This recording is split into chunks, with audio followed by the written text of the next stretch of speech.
Нов развоен план на Европската Унија за Западниот Балкан презентираше денеска претседателката на Европската комисија Урсула фон дер Лајен, кој треба да ја забрза интеграцијата на регионот во Унијата.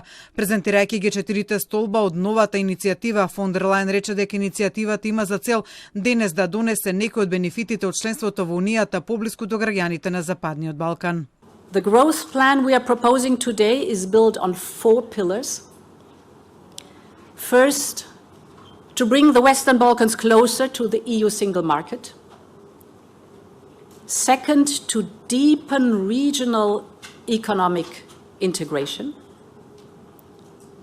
Third, to accelerate fundamental reforms. And fourth, to increase pre-accession funds. Фон дер Лајен, презентирајќи подетално што значат 4 столба, рече дека до некој степен ова е нов пристап на Европската Унија, поточно дека таа не сака само да бара од своите партнери да прават големи чекори кон неа, туку и таа да преземе големи чекори кон нив. There's a dire need of investment in the Western Balkans. And these investments will make people's lives better, and they will also smooth the way into our union.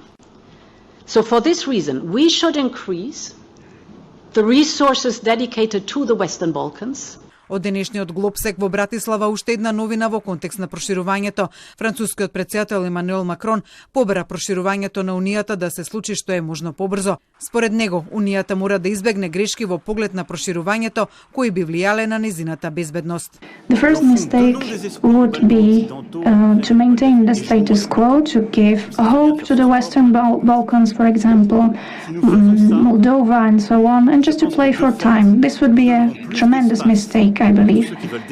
I think that this would also give space to those who want to destabilize Europe. And one day we would wake up in the morning and the situation would suddenly be much more dramatic and negative than it is now.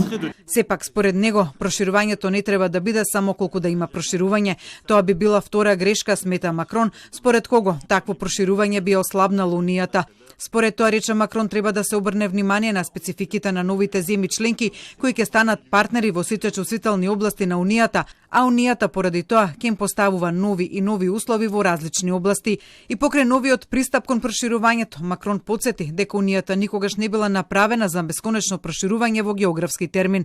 Таа според него треба да се прошири, но истовремено и треба реформа на низиното менаџирање, различни формати на дебати и да се знае кој е точно одговорен за што. И земјите од Западниот Балкан и Молдавија тоа треба да го знаат.